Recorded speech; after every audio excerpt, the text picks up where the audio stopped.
If you have polarized sunglasses, you have a quantum measurement device. Each of these pieces of glass is what's called a polarizing filter, which means when a photon of light reaches the glass, it either passes through or it doesn't. And whether or not it passes through is effectively a measurement of whether or not that photon is polarized in a given direction. Try this. Find yourself several sets of polarized sunglasses or old photographic filters. Look through one set of sunglasses at some light source, like a lamp, then hold a second polarizing filter between you and the light. As you rotate that second filter, the lamp will look lighter and darker. It should look darkest when the second filter is oriented 90 degrees off from the first. What you're observing is that the photons with polarization that allows them to pass through a filter along one axis have a much lower probability of passing through a second filter along a perpendicular axis. In principle, zero probability. But here's where things get quantumly bizarre. All these filters do is remove light. They filter it out. But if you take a third filter and orient it 45 degrees off from that first one, and then you put it in between the two, the lamp actually looks brighter. This is not the middle filter generating more light. Somehow, introducing another filter actually lets more light through. With perfect filters, if you keep adding more and more in between at in-between angles, this trend actually continues. More light. This feels super weird, but it's not just weird that more light comes through. When you dig in quantitatively to exactly how much more light comes through, the numbers don't just seem too high, they seem impossibly high. And when we tug at this thread, it leads to an experiment a little more sophisticated than this sunglasses demo that forces us to question some very basic assumptions we have about the way the universe works. Like that the results of experiments describe properties of the thing you're experimenting on, and that cause and effect don't travel faster than the speed of light. These will come into question. Where we're headed is Bell's theorem, one of the most thought-provoking discoveries in modern physics. And to appreciate it, I really do think it's worth understanding a little of the math that we use to represent quantum states, like the polarization of a photon. And we actually made a second video showing more of the details for how this works, which you can find on 3 Blue 1 Brown. But right now, let's just go ahead and hit the main points. First, photons are waves in a thing called the electromagnetic field. And polarization just means the direction in which that wave is wiggling. Polarizing filters absorb this wiggling energy along one direction so that the wave coming out on the other side is wiggling purely in the direction perpendicular to the one where the energy absorption is happening. But unlike a water wave or a sound wave, photons are quantum objects, and as such, they either pass through the polarizer completely or not at all. And this is apparently probabilistic, like how we don't know whether or not Schrodinger's cat will be alive or dead until we look into the box. For anyone uncomfortable with the non-determinism of quantum mechanics, it's tempting to imagine that a probabilistic event like this might have some deeper cause that we just don't know yet. That there's some hidden variable describing the photon's state that would tell us with certainty whether it should pass through a given filter or not. And maybe that variable is just too subtle for us to probe without deeper theories and better measuring devices. Or maybe it's somehow fundamentally unknowable, but still there. The possibility of such a hidden variable seems beyond the scope of experiment. I mean, what measurements could possibly probe at a deeper explanation that might or might not exist? And yet, we can do just that. With sunglasses and polarization of light. Let's go ahead and lay down some numbers here. When light passes through a polarizing filter oriented vertically and then comes to another polarizing filter oriented that same way, experiments show that it's essentially guaranteed to make it through that second filter. But if that second filter was tilted 90 degrees from the first, then each photon has a 0% chance of passing through. And halfway between, at 45 degrees, there's a 50-50 chance. What's more, these probabilities seem to only depend on the angle between the two filters in question, and not on anything that happened to the photon before, including potentially having passed through a different filter first. But the real numerical weirdness here happens for filters oriented less than 45 degrees apart. For example, at 22.5 degrees, any photon which passes through that first filter has an 85% chance of passing through the second filter. To see where all these numbers come from, by the way, check out the second video. What's strange about that last number is that you might expect it to be more like halfway between 50% and 100%, since 22.5 degrees is halfway between 0 and 45, but 85% is significantly higher. To see concretely how strange this is, let's look at a particular arrangement of our 3 filters. A oriented vertically, B oriented 22.5 degrees from vertical, and C oriented 45 degrees from vertical. We're going to compare just how many photons get blocked when B isn't there with how many get blocked when B is there. When B is not there, half of those passing through A get blocked at C. That is, filter C makes the lamp look half as bright as it would with just filter A. But once you insert B, 85% of those passing through A pass through B, which means 15% are blocked at B. And 15% of those that pass through B are blocked at C. But how on earth does blocking 15% twice add up to the 50% block effect if B isn't there? Well, it doesn't, which is why the lamp looks a lot brighter when you insert filter B. But it really makes you wonder how the universe is deciding which photons to let through and which ones to block. In fact, these numbers suggest that it's impossible for there to be some hidden variable determining each photon's state with respect to each filter. In other words, it suggests that it's not even possible for these photons to have some definite answer to the three questions: would it pass through A, would it pass through B, and would it pass through C, before those measurements are actually made. What we'll do here is a proof by contradiction. Imagine 100 photons who do have some hidden variable, which through whatever crazy underlying mechanism you might imagine, determines their answers to these questions. And let's say that all of these definitely pass through A, which I'll show by putting all 100 inside this circle, representing photons that pass through A. Now, if you want to produce the results that you see in experiments, about 85 of these photons would have a hidden variable determining that they pass through B. So let's put 85 of these guys inside the intersection of circles A and B, leaving 15 in this crescent moon section representing photons that pass through A but get blocked at B. Similarly, among those 85 that would pass through B, about 15% of them should get blocked at C, which is represented in this little section here, that's inside circle A and B, but outside circle C. So the actual number whose hidden variable has them passing through both A and B, but not C, is certainly no more than 15. But now think of what Henry was just saying. What was weird was that when you remove filter B, never asking those photons what they think about 22.5 degree angles, the number that get blocked at C seems too high. So let's take a look back at our Venn diagram. What does it mean if one of these photons has some hidden variable determining that it should pass A but get blocked at C? Well, it means that it's somewhere in this crescent moon region, inside circle A and outside circle C. Now, experiments tell us that a full 50 of these 100 photons that pass through A should get blocked at C. But if we take into account how these photons would behave if B was there, that actually seems impossible. Either those photons would have passed through B, meaning they're somewhere in this region here that we talked about earlier of passing both A and B but getting blocked at C, and that includes fewer than 15 photons. Or they would have been blocked at B, which puts them in a subset of this other crescent moon region that represents those passing A and getting blocked at B, and that guy has 15 photons. So the number passing A and getting blocked at C should be strictly smaller than 15 plus 15. But at the same time it's supposed to be 50? I mean, how does that work? Remember, that number 50 is coming from the case where the photon was just never measured at B, and all we're doing here is asking what would have happened if it was measured at B, assuming that it has some kind of definite state even when we don't make that measurement. And this is what gives us a numerical contradiction. For comparison, think of any other non-quantum questions that you might ask. Like, take 100 people and ask them if they like minute physics, if they have a beard, and if they wear glasses. Well, obviously everyone likes minute physics, but then among those, take the number that don't have a beard, plus the number who do have a beard but not glasses. Now that should be greater than or equal to the number who don't have glasses. One is just a superset of the other.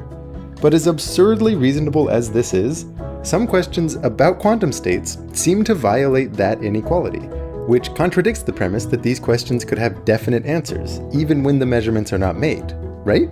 Well, unfortunately there's a hole in that argument. Drawing those Venn diagrams assumes that the answer to each question is static and unchanging. But what if the act of passing through one filter changes how the photon will later interact with other filters? Then you could easily explain the results of the experiment. So we haven't proved hidden variable theories are impossible, just that any hidden variable theory would have to have the interaction between the particle and one filter affect the interaction of the particle with other filters. We can, however, rig up an experiment where the interactions cannot affect each other without faster than light communication, but where the same impossible numerical weirdness persists. The key is to make photons pass not through filters at different points in time, but at different points in space at the same time. And for this, you need entanglement. For this video, what we'll mean when we say two photons are entangled is that if you were to pass each one of them through filters oriented the same way, either both pass through or both get blocked. That is, they behave the same way when measured along the same axis. And this correlated behavior persists no matter how far away the photons and filters are from each other, even if there's no way for one photon to influence the other, unless somehow it did so faster than the speed of light. But that would be crazy. So now here's what you do for the entangled version of our photon filter experiment. Instead of sending one photon through multiple polarizing filters, you'll send entangled pairs of photons to two faraway locations and simultaneously, at each one of those locations, randomly choose a filter to put in the path of the photon.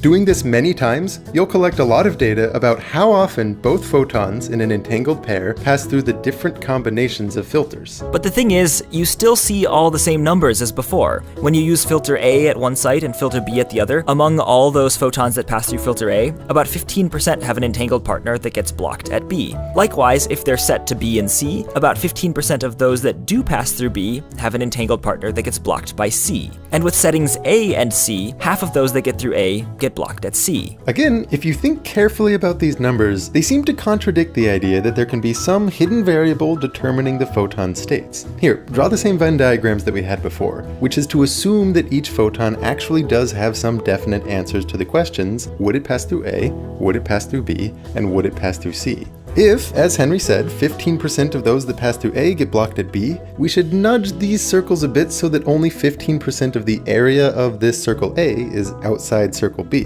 Likewise, based on the data from entangled pairs measured at B and C, only 15% of the photons passing through B would get blocked at C. So this region here inside B and outside C needs to be sufficiently small. But that really limits the number of photons that would pass through A and get blocked by C. Why? Well, look, this region representing photons passing A and blocked at C is entirely contained inside the previous two. And yet, what quantum mechanics predicts, and what these entanglement experiments verify, is that a full 50% of those measured to pass through A should have an entangled partner getting blocked at C. If you assume that all these circles have the same size, which means any previously unmeasured photon has no preference for one of these filters over the others, there is literally no way to accurately represent all three of these proportions in a diagram like this. So it's not looking good for hidden variable theories. So again, for a hidden variable theory to survive, these results can only be explained if the photons are able to influence each other based on which filters they pass through. But now we have a much stronger result, because in the case of entangled photons, this influence would have to be faster than light. The assumption that there is some deeper underlying state to a particle, even if it's not being probed, is called realism. And the assumption that faster than light influence is not possible is called locality. What this experiment shows is that either realism is not how the universe works, or locality is not how the universe works, or some combination, whatever that means. Specifically, it's not that quantum entanglement appears to violate realism or the speed of light while actually being locally real at some underlying level. The contradictions in this experiment show it can't be locally real, period.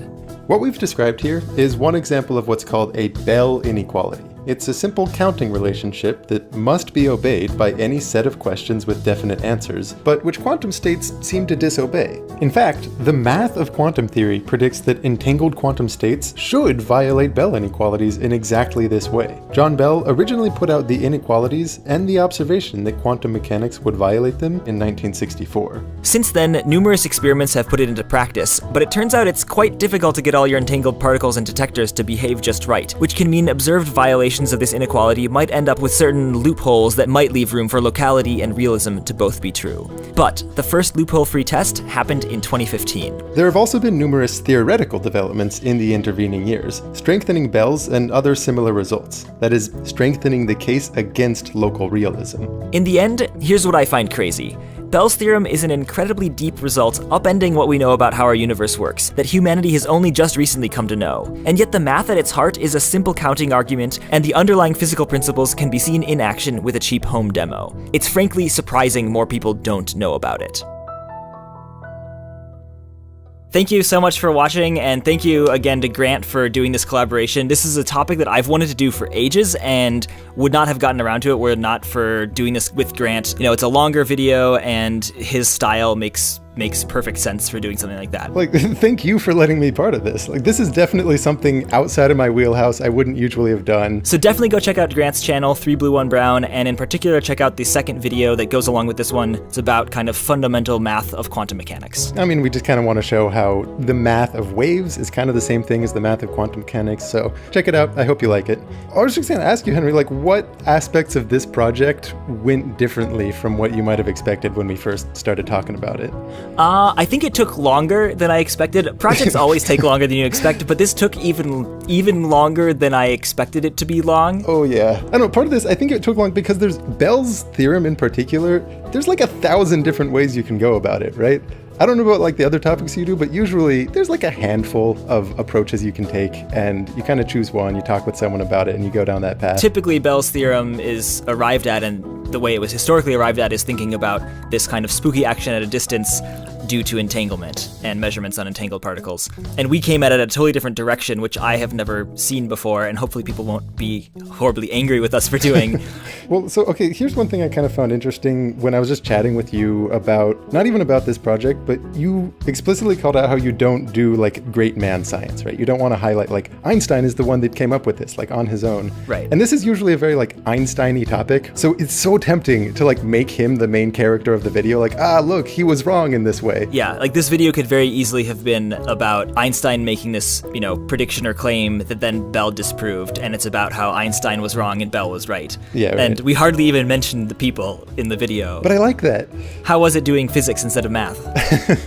I mean, uncomfortable in a lot of ways, because, like, they're very similar, and realistically, this topic is probably more math than physics, but nevertheless, I didn't really know quantum that well beforehand, short of, like, a semester in college. Do you feel like you know it well now? No, but I do know a lot more, right? I do feel like I have a sense for, like, the foundations or how things are actually described mathematically, rather than just the cursory, like, here's the weird things that happen, right? Like the stuff that you'll get from, like, pop science outlets. Big shout out, by the way, to my friend Evan Miyazono for just helping me with a lot of that. And I also want to say, like, Evan helped us actually arrive at the angle of getting into this via polarizers. Yeah. So, like, there was kind of a critical moment when the three of us were together and we were talking about this, and we said, well, it's kind of like this polarizer sunglasses thing, and we showed it to Grant, and that just blew my. I had never seen that before. That, like, the 45-degree angle adds more light. Totally, like, I saw that and was like, all right, that has to be the start. 100% that's the start of the video. I also want to give a little bit of a shout out to Vince for putting the music together. Oh, yes. Right? Like, remixing some Minute Physics with 3 Blue, 1 Brown. I was super excited to hear that musical mashup. Well, thanks again for, letting me be a part of this and helping make this happen. Well, likewise. This has been a pleasure. And people, don't forget, check out the second video. Lots of fun. Lays down a little more of those foundations if you're wondering where these numbers like 85% came from. Yeah, and you can support 3 Blue, 1 Brown and Minute Physics on Patreon if you so desire. There's one other thing that I was just thinking about that now I have forgotten.